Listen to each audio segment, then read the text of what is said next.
waxaa magaalada muqdisho 14 ilaa 18 maars 2021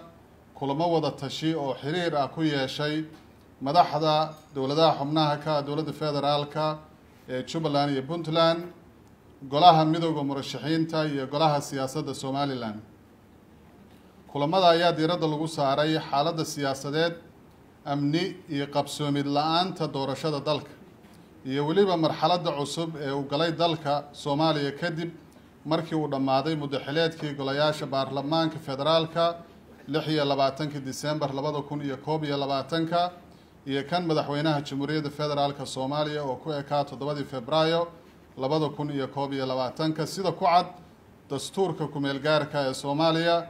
qodobadiisa 6aad iyo 19aad. isla mar ahaantaasna lagu guuldaraystay in la qabto doorashooyinkii dalka si waafaqsan heshiiskii Sebtembar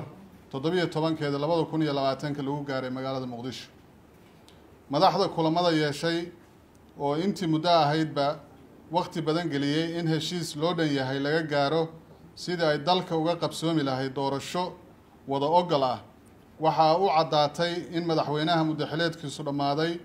mudane Maxamed Cabdulaahi Farmaajo uu caqabad ku yahay inay dalka ka qabsoonto doorasho wada ogol ah si nabad ah ku dhacda kadib markii si joogto ah uu u carqaladeeyay heshiiskii 17 Sebtembar 2020 lagu gaaray magaalada Muqdisho, isagoo jebiyay habraacyadii magacaabista guddiga maamulka doorashada, gobolka Gadana ka abuuray xasarad colaadeed, sidoo kalena ku takrifalay magacaabista guddiga maamulka doorashada kuraasta Somaliland. 2 fashiliyay shirkii Dhuusamareeb 4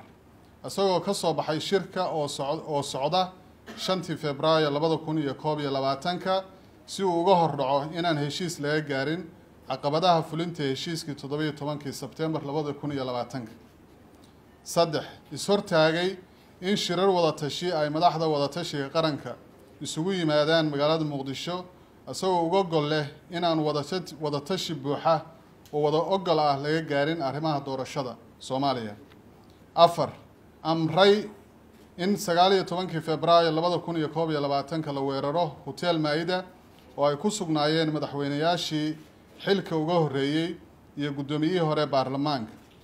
iyo in la rasaaseeyo shacab iyo qaar ka mid ah mas'uuliyiinta midowga murashaxiinta oo dhigayay dibadbax nabadeed, taas oo ay ka dhalatay dhimasho, dhaawac iyo burbur hanti iyo weliba caburin qabashada mudaharaad nabadeed oo ka dhici lahaa daljirka Dahsoon 19 Febraayo 2021. 5 u adeegsaday ciidanka xoogga dalka dana gaar ah oo ku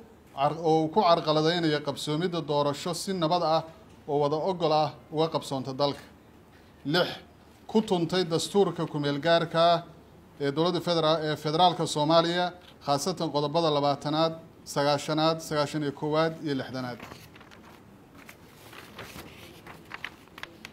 haddaba markii ay caddaatay in madaxweynaha muddaxileedkiisu dhammaaday uu dalka geliyay firaaq dastuuri ah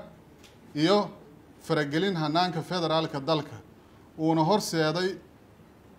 horseedaya xasilooni darro siyaasadeed, mid bulsho iyo mid amni, halisna ay ku jirto midnimada iyo wadajirka Jamhuuriyadda Federaalka Soomaaliya, dalkuna uu galay marxalad hubanti la'aan hogaamineed kadib markii uu dhammaaday muddaxileedkii madaxweynaha dowladda federaalka 7 Febraayo 2021. waxaa kulamada madaxda lagu go'aamiyey in la dhiso madasha badbaado qaran oo ay xubno ka yihiin dowladaha xubnaha ka dowladda federaalka ee Jubbaland iyo Puntland, golaha midowga murashaxiinta iyo golaha siyaasadda Somaliland. ujeedooyinka madasha: 1 hubinta in dalka ay ka qabsoonto doorasho wada ogol ah. 2 badbaadinta qarannimada, midnimada, wadajirka iyo horumarka laga gaaray nabadda iyo geedi socodka dhismaha dowladnimada dalka.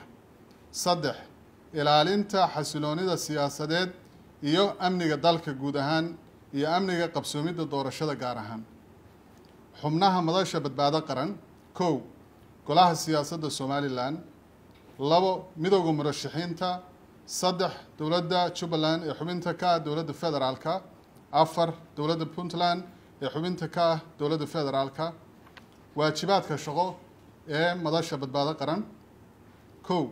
waa howlgalka qabsoomidda doorasho wada ogol ah oo si nabad ah ku dhacda labo waa howlgalka dib u heshiisiin iyo ka hortag wax kasta oo xasilooni darro abuuri kara saddex qodobka labaad waa howlgalka dib u heshiisiin iyo ka hortag wax kasta oo xasilooni darro abuuri kara saddex ka hortagga in dalku galo fashil siyaasadeed oo horseedi kara dib u dhac geedi socodka dhismaha dowladnimada Soomaaliya guddoonka madasha badbaado qaran xubnaha madasha badbaado qaran waxay si joogto ah uga wada shaqeynayaan qodobada ku xusan ujeedooyinka madasha ee qabsoomidda doorashada dalka ka hortagga hubanti la'aanta hogaamineed iyo ilaalinta amniga iyo xasiloonida guud sidoo kale madasha badbaado qaran waxay yeelanaysaa golaha hogaaminta oo ka kooban kow guddoomiyaha golaha siyaasadda Somaliland mudane Cabdi Xaashi Cabdullaahi labo guddoomiyaha golaha midowga murashaxiinta mudane madaxweyne hore Sheekh Shariif Sheekh Axmed saddex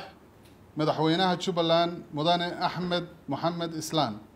afar madaxweynaha Puntland mudane Siciid Cabdullaahi Deni golaha hogaaminta madasha badbaado qaran waxay guddoomiye u doorteen mudane Cabdi Xaashi Cabdullaahi guddoomiyihii hore aqalka sare ee bilaa